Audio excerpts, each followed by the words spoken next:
The repression, the war on the Catholic Church and other, religious people, it shows no sign of letting up.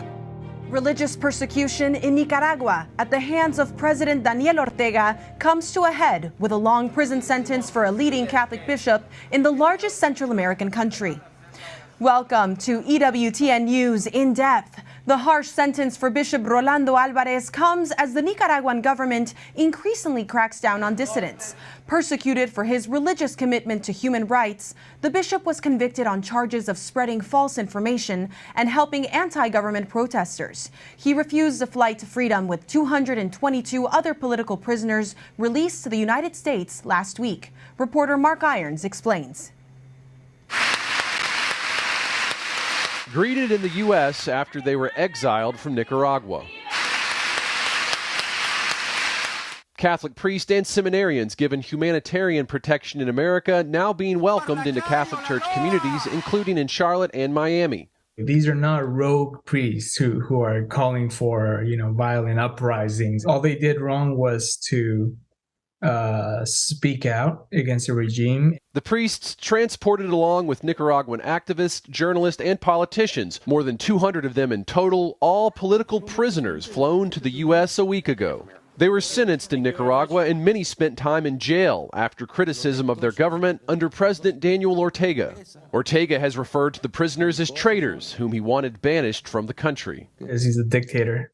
It's a flagrantly undemocratic government, extremely corrupt. Javier Peña works with Outreach Aid to the Americas. The Miami-based group has been advocating for basic freedoms in Nicaragua for years. While the U.S. agreed to receive the Nicaraguan prisoners, one of them, Bishop Rolando Alvarez, refused to leave. He's insisted that he's staying there. He's not going anywhere. He wants to be with his people. In Nicaragua, Bishop Alvarez has been charged as a traitor of the homeland. On house arrest since last August, he begins a new sentence, 26 years in prison. I think he's somebody who clearly has counted the cost, right, of following, of being a follower, a disciple of Jesus. Cardinal Leopoldo Brenes in the Nicaraguan capital of Managua was asked what can be done for Bishop Alvarez. Pray, he says, pray that the Lord gives him strength. The cardinal said hate and resentment must not exist in the hearts of Christians. Pope Francis said the news from Nicaragua grieves him. He's praying for the prisoners transported to the U.S., all those suffering in the Central America country. Monseñor Rolando Alvarez. And the Holy Father expressed concern for Bishop Alvarez, whom he said he deeply cares for. Under the Ortega regime, hostility to the Catholic Church has been widespread. Catholic radio stations have been shut down. Last year, the Vatican's ambassador in Nicaragua was expelled from the country, and nuns with the Missionaries of Charity, the religious order founded by Mother Teresa, were kicked out as well. Good afternoon. At the U.S. State Department, officials hope the political prisoners' release will bring about change. The release of these individuals by the government of Nicaragua marks a constructive step towards addressing the human rights abuses in that country. When EWTN News In Depth reached out to the Nicaraguan embassy in Washington for comment on the prisoners' release, no response was given. As for the bishop sentenced to 26 years in prison, Assistant Secretary of State Brian Nichols tweeted this week, "We continue to call for Bishop Alvarez's release." For some of the freed prisoners who arrived in the U.S., the road ahead is unclear. The Nicaraguan government has voted to strip them of their citizenship, but some say they will continue to fight for democracy from afar. I love my country. And Juan Sebastian Chamorro was a presidential hopeful in Nicaragua. So was Felix Maradiaga. He ran in the country's 2021 presidential election. Both were political opponents to Ortega, but like others, they were arrested before the vote, clearing the field for the Nicaraguan president, easing his path to remain in power. What's next is to work for the establishment of a free and democratic Nicaragua in which nobody ever again will be put in prison because of the things that we say. President Ortega paints a very different picture. He refers to the released prisoners as terrorists. Opposition to his regime grew after widespread protest in 2018. Thousands of people went to the streets, took to the streets to protest the government. But the government brutally suppressed the opposition. Not long after the protest in early 2019, we met two migrants from Nicaragua, Esperanza and her son, waiting on the Mexican side of the U.S. border near Brownsville, Texas. They had traveled from Nicaragua to seek asylum in the U.S. Esperanza told me they fled for their lives after supporting families who had suffered at the hands of the Nicaraguan government. She said by giving aid to others, she then became a target. Pope Francis has now entrusted Nicaragua to the intercession of the Immaculate Virgin Mary. He's praying to the Lord that through her intercession, the hearts of political leaders and citizens may be open to peace. Mark Irons, EWTN News in Depth. Former U.S. Representative and current Commissioner at the U.S. Commission on International Religious Freedom, Frank Wolf, joins us now to give us a better understanding of what's happening in Nicaragua right now. Thank you so much for joining us. Let's start off with why. Why do you think Nicaraguan President Daniel Ortega released the prisoners? Well, I think it was a sign of weakness, number one. Number two, USCIRF and the State Department and many others have been pushing Ortega, and I think he sort of felt an obligation to do it. But keep in mind, I just saw a report that yesterday 94 additional people were stripped of their citizenship. So I think I also saw a report. One human rights activist said yesterday, he said, the country, Nicaragua, is on the verge of becoming the Western Hemisphere's equivalent of North Korea. I admire Bishop Alvarez, the fact that he would not leave. I think that took a lot of courage. I mean, that was so strong of him. Ortega has done this before. Ortega did this back in the 80s. He's recreating and coming back. Keep in mind, too, China is now involved down there in Nicaragua. So I think it's important for the Congress to hold hearings, not hearings just about what's going on, but on what they should be doing about it. Secondly, I think there ought to be a gathering of all the groups that care deeply about Nicaragua and also Cuba to come up with a policy and actually things that you can do to change what's going on down there in Nicaragua. A regional approach. Well, let's talk about, you were saying pushing and pushing. Let's tease out some of that. The U.S. has placed sanctions on Ortega, multiple Nicaraguan officials, and on industries to block U.S. companies from investing in Nicaragua. Is this enough? No, it's not enough, because you're seeing he's actually getting worse.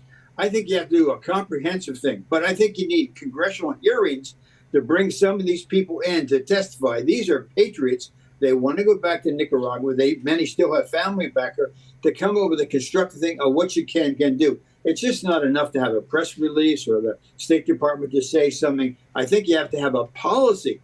We were able to, Pope John Paul, who frankly should have gotten the Nobel Prize for the defeat of communism, he and Ronald Reagan brought down communism in Poland and Romania. I think the church, working with those who care deeply about this, we can bring about a change. But USCIRF has been speaking out, advocating for it. But I think the Congress has to get involved. But people who really understand what's going on have to help educate the Congress, educate the administration on what can be done to actually change the government. And you just called Bishop Alvarez courageous. He turned down the opportunity to be released to the U.S. As Catholics, we see a leader who's staying with his flock. What message does this send to Ortega, a former guerrilla leader who campaigned on anti-church sentiment? I think it sends a very strong message that the Catholic Church, and he is an individual, are very strong. Also, it sends a message to the flock. It sends a message to religious leaders all over the world. So I think it's a very courageous thing. He could have gotten on the plane. He could have gotten on the plane with the other 222 land at Dulles Airport. We live in McLean or in Miami now, but he didn't do it. And so I really commend him. I think it's a strong action. But I think now, in order to encourage him, I think the United States government and all the groups have to do more than just say, this is a bad thing. There has to be a policy as to change what's going on. Ortega has done this before. This is not the first time the Ortega and his wife have done these things. Any government that expels a missionary or charities, Mother Teresa's group, is not a good government. Now, you mentioned the stripping of citizenship. In addition to 26 years in prison, they also stripped the bishop of his Nicaraguan citizenship. How does this complicate things, or is this just an effort to further humiliate him? I think it's just an effort to humiliate him. And I think Ortega's being a bully. Don't forget the Sandinistas in the past. Ortega has done this before. This is not I remember once going down and meeting with Ortega back in the late 80s. Ortega has a history of doing these things. And now I think there's some other thing we have to realize. China is now involved down there in Nicaragua. And China is up to no good in Nicaragua. China is up to no good in Cuba. And China is up to no good in many other places around the world. But I think a strong, almost the way that Ronald Reagan and Pope John Paul did with regard to communism in Poland, communism in Romania, we can do this. And this is in our own hemisphere. You can get on an airplane in Washington and be in Nicaragua in a couple hours. You can have lunch in Washington and dinner in Nicaragua. We have an obligation to the people of Nicaragua to do something. Lastly, you almost have a violation of the Monroe Doctrine. China is involved in Cuba. Cuba's 90 miles off our coast. It's like going from Washington to Wilmington. I mean, and the same thing with regard to the foreign governments getting involved down in Nicaragua. There needs to be a policy, a bipartisan policy. The Congress has to come together and hold hearings to educate people, but also to educate members of Congress. The last thing I would encourage, I think it'd be very helpful for a congressional delegation, Republicans and Democrats, to on the next recess break. It's not very far. Sometimes it's closer to Nicaragua than to their own congressional district, to go down and see firsthand, asked to go into the prison to meet with Bishop Alvarez.